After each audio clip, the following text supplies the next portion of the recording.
Olá, meus queridos alunos do oitavo ano, tudo bem com vocês? Meu nome é Ibis Fernando, eu sou professor de ciências e hoje nós iremos começar mais uma aula do EducaPE. A aula de hoje é a aula de número 13. Iremos falar sobre as fases da Lua. O que são as fases da Lua? Quando somos crianças, é comum olharmos para o céu noturno e achar que a Lua está nos seguindo, assim como a Terra, o satélite natural, está constantemente girando em torno do Sol. Esse movimento acontece de forma paralela ao movimento que a Lua também faz em torno da Terra, chamado de revolução. Este, por sua vez, se completa em torno de 28 dias e compreende o que conhecemos como ciclo lunar. É durante o ciclo lunar que a Lua vai se apresentando de maneira diferente a cada dia para os observadores da Terra, as chamadas fases da Lua, que irão se comportar, vai ter ali um comportamento de mais formas do que as quatro tradicionais que aprendemos. Isso acontece porque a Lua não tem iluminação própria. A luz branca que vemos em sua superfície é nada mais do que um reflexo da luz do Sol. Vamos pensar. Se a Lua está virada para determinado lado do Sol, apenas esse lado receberá sua luz e, portanto, se tornará visível para a Terra. A posição que recebe a luz do Sol, ela vai mudando de lugar e o formato da Lua vai se transformando para os observadores. Assim, podemos dizer que a Lua passa por 8 fases. E aí a gente tem a Lua Nova. É o momento que não se vê a Lua no céu. Nesse período, apenas a face que não é voltada para a Terra recebe a luz solar e por esse motivo aí não enxergamos no céu. Já a Lua crescente, a Lua ela começa a aparecer no céu. A Lua não tem cantos e por isso ela começa a se apresentar em um formato côncavo, formando-se como se fosse um sorriso no céu. Já o quarto crescente, a Lua ela começa a aparecer no céu. A Lua não tem cantos e por isso ela começa a se apresentar em forma de côncavo. Forma-se na realidade justamente esse sorriso no céu. Já na crescente gibosa, essa fase é um momento de transição entre o quarto crescente e a lua cheia. O período ele vai ser marcado por parecer quase completo, é quando a lua está quase lá. Já a lua cheia vai ser ali, ó, o grande momento da lua.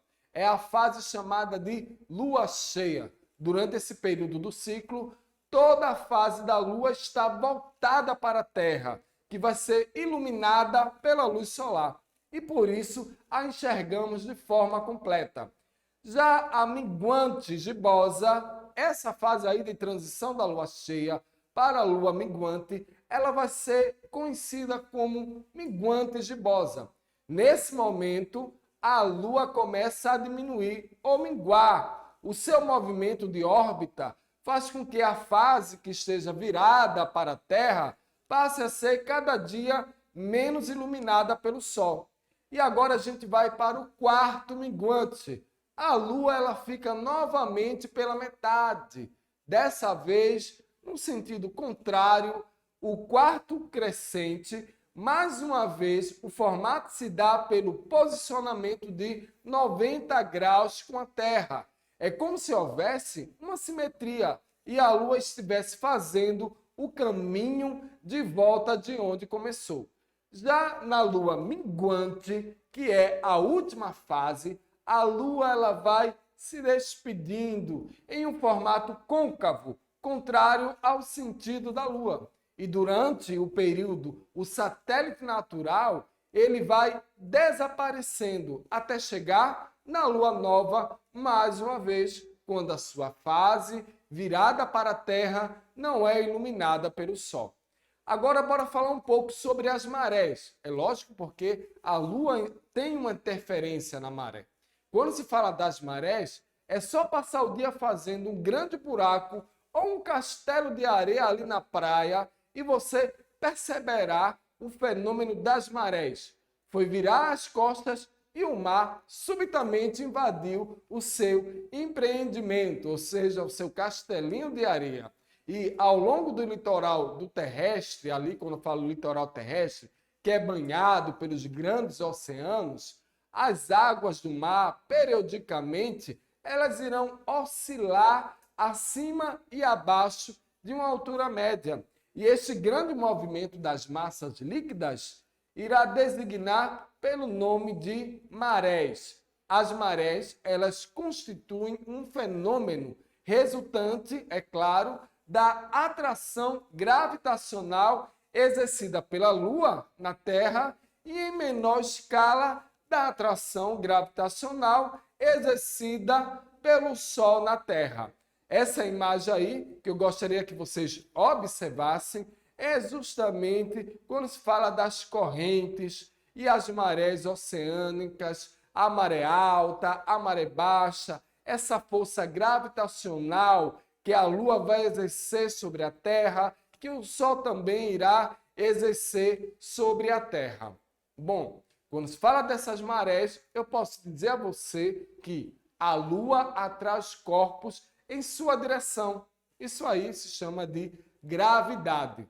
Todos os corpos, mas como as águas dos oceanos fluem mais livremente, a mudança ela é mais visível quando a Lua e a Terra estão alinhadas. A Lua irá exercer atração no ponto mais próximo sobre a água do mar.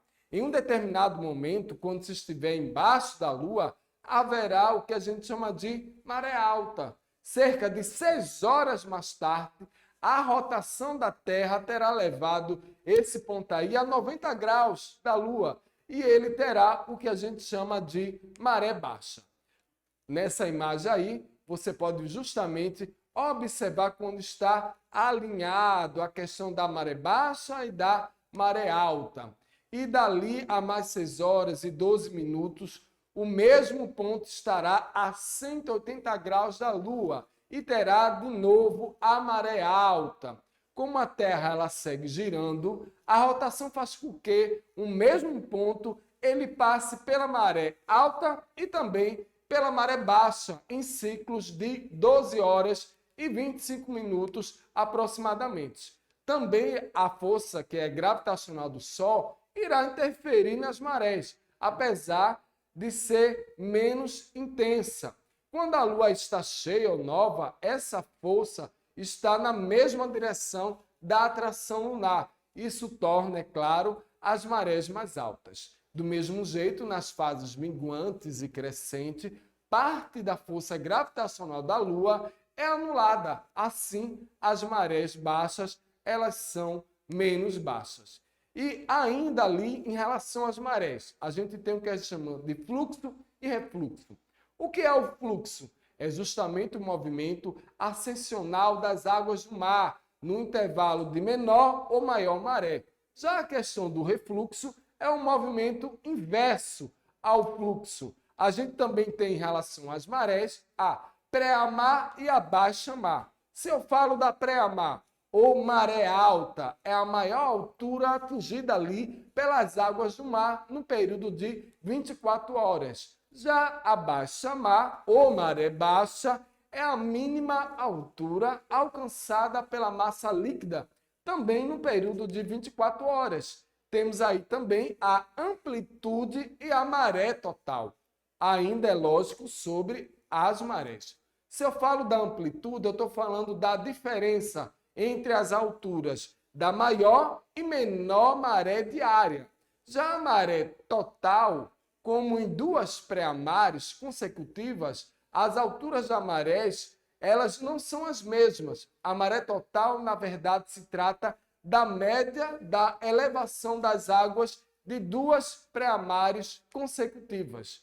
E irão confirmar, na verdade, que as marés mais fortes realizam-se quando a Lua está ali no que a gente chama de perigeu, ou seja, o perigeu é quando a Lua está mais próxima da Terra e as mais fracas quando ela se encontra no seu apogeu. menos próxima das terras. Olha só que nome bem legal, para você ficar aí gravado na sua mente. Perigeu quer dizer que a Lua está bem próxima da Terra. E aí, o apogeu é quando ela está mais longe da Terra. Bom, eu aqui falei sobre as fases da Lua e as suas interferências na marés. Eu vou ficando por aqui e a gente se encontra na próxima aula do Educa PE.